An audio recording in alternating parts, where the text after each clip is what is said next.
what up? Welcome to Friday's complimentary #Whimsdom session and free guidance. We do this, if you are new here, we do this every Monday and Friday.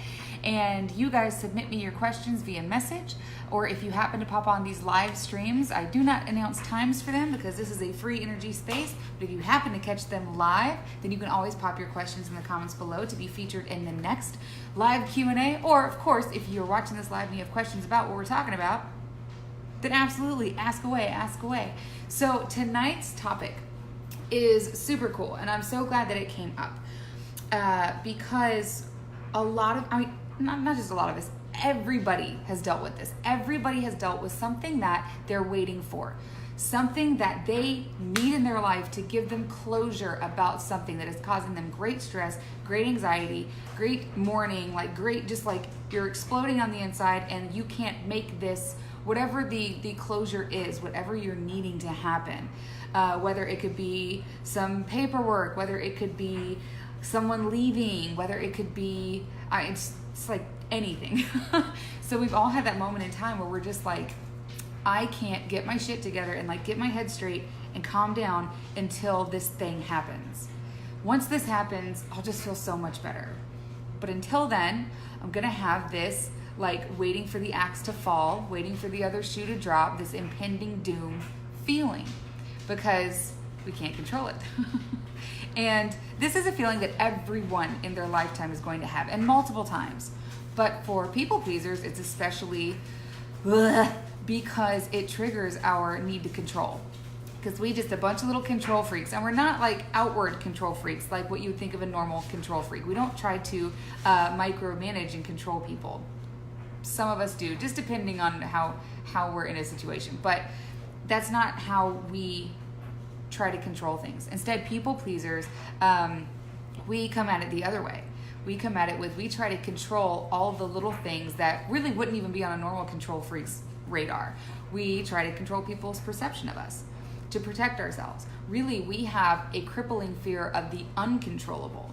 So it's not so much like we have to be in control and domineering. It's that we're so fucking scared of the shit we can't control. Hey viewer, pop a comment below. Tell me who you is. Let me know you're watching. And if you have any questions, ask them away. Ask them away. Ask away. But we just have a crippling fear of the uncontrollable. So it's quite different than just being a control freak. But this feeling, this impending doom, waiting for the axe to drop feeling, that triggers us hard because it tugs directly, just like directly at it. It reaches through us. I just fisted the camera. It reaches through us and grabs the core of all of our problems and goes, "Argh!" So I want to share with you guys a way to handle this, because waiting isn't the answer. Waiting just makes things worse. Waiting just makes you think more. And when you wait and you think, then you drive yourself deeper, deeper, deeper down the spiral. And it makes the axe bigger and heavier and scarier. And it's just not worth it, because you need that energy. You're going to need that energy to actually handle this when it does happen. Whenever the thing is that you're waiting for to come to fruition, like if you're about to go to divorce court and you're like just waiting for the court date, like until that happens, you cannot keep wasting your energy trying to will it into being or have anxiety over it by waiting. You have to have all of your energy so that when it does come into being, you're there, you're ready, you can handle that shit. So this is going to be great because it's a tool you can do anywhere. You can do it in your head. You can run to the bathroom, lock yourself in, do it at work. You can do it in your car. You can do it whenever you need to. And the more you do this, the more it's going to help you in day-to-day situations. Take yourself out of that super anxious moment. Really drop into yourself and really be like, oh, okay, I'm okay. I've got this. So what I want you to do whenever you are feeling crazy anxiety about, hey, April, have you ever had that feeling where you're just like waiting for the other shoe to drop? You're waiting for something to happen to give you closure and you don't have control over it? Like it's someone else, like you're waiting for paperwork, you're waiting for a date, you're waiting for something to happen, but you need that thing to happen to give you crazy closure? That's what we're talking about today. So the visualization I'm going to give you guys I love doing this. It has helped me so much. And I want you, whenever you're having crazy anxiety about that, whenever you're just like, fuck, like I need this for closure, and until it happens, like, rah, I want you to visualize that you are in a field, a beautiful field. The weather can be whatever you prefer. I like hoodie weather, so like it would probably be like the end of September, a little kind of cool breeze, but I got a hoodie, so it's okay. But if you like the summer, it can be summer. But your favorite temperature in your favorite grass, you're barefoot, it's amazing. If you have the opportunity, football field, if you have the opportunity to actually take your shoes off and stand on the ground, on the earth while you're doing this, it is going to be 10 times more beneficial for you. But even if you're stuck in a cubicle, you can still do this. So you are in a field, and I want you to look up at the sky. It is beautiful. It is open. There's not a cloud in it. It's just nothing but horizon, nothing but sky. It's gorgeous. But there is that axe hanging over you, just pointed, hanging, terrifying. The sun is kind of glinting off of the sharp edge that is pointed directly at your forehead.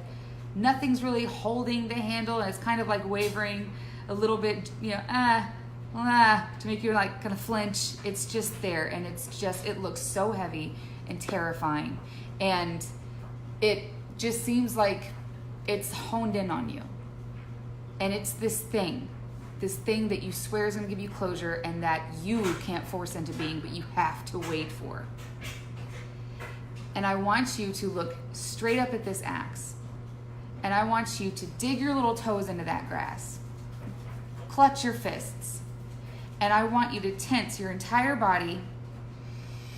And I want you to let out. If you have to shake your fist, if you have to jump up and down, stomp your feet, but let out this ball of energy and say.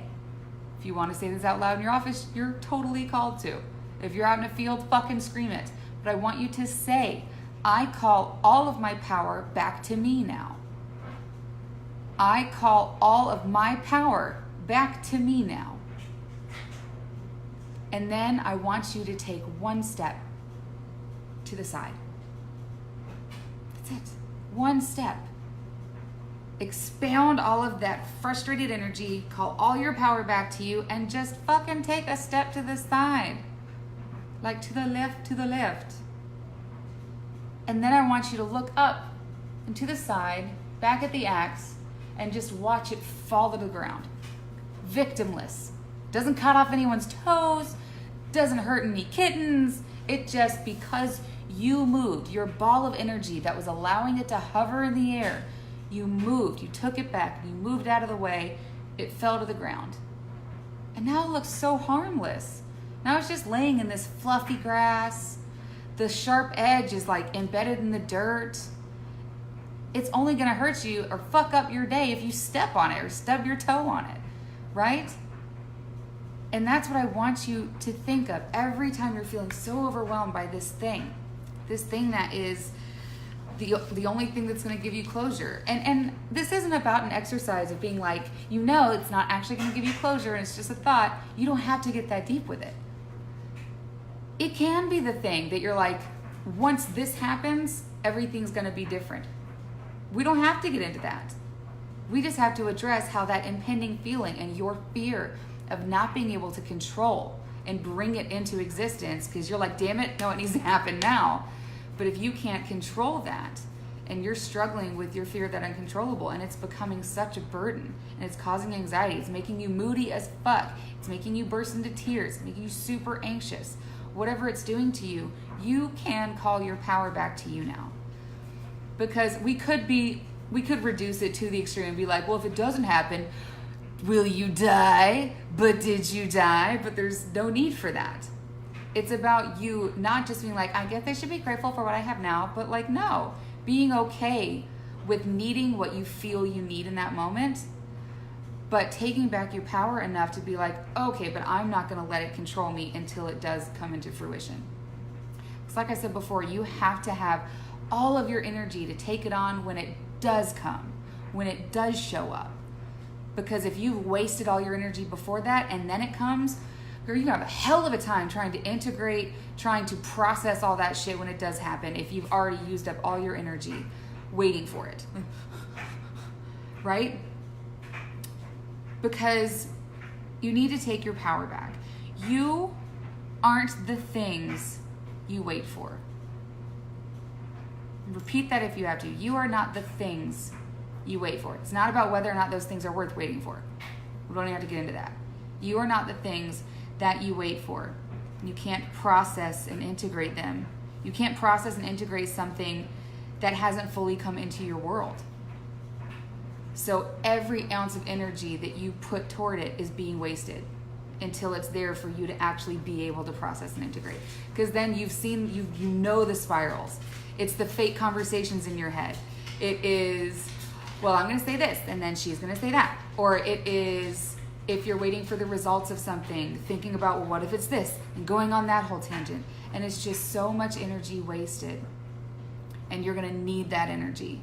Because if this really is going to be that monumental for your forward growth, when it does come, when whatever falls into play for it to finally happen, for that axe to finally fall to the ground, you're going to want to be step the fuck out of the way and have all of your power and all of your energy and be ready to just pick it up and dust it off, look at it and go, oh, you're not that fucking scary, and be able to conquer it in that moment, be able to actually process and integrate whatever it is. And this can also be really good things or really happy things. You're like, oh, like your energy waiting for something good to happen. But even those good, exciting energies can turn on us in a heartbeat when they start tugging at your fear of the uncontrollable. Because even in good scenarios, we start to overthink things and we start to have those fake conversations and those fake scenarios. And then it always takes a turn. So, yes, I feel like I'm forgetting something, but I think that's all I had to say on it. So, try that visualization. I don't know why I can't think. Try that visualization anytime that it is really tugging at you and tugging at that core fear of the uncontrollable. Do that visualization. See that axe in the air. Have your feet dug in. If you can ever get the opportunity to run outside and put your feet in the grass, even if it's raining, I don't give a shit. Put your feet in the grass. If you can physically enact those things of digging your toes in the dirt, clutching your fists, yelling out loud, take all my power back to be now. It's going to be so much more beneficial. But you can absolutely do this in your head in a quiet space. You absolutely can. It's going to have the same effect and the same outward effect. So I hope this helps any of you guys that are dealing with some shit like this or have and are like, yeah, it's probably going to happen again in the future and this is going to be an awesome tool to have in my back pocket. I'm going to hop off of here. Have a wonderful, wonderful, safe as fuck weekend. And I will talk to you guys later. That was their skin, like their belly sliding across the floor. Bye.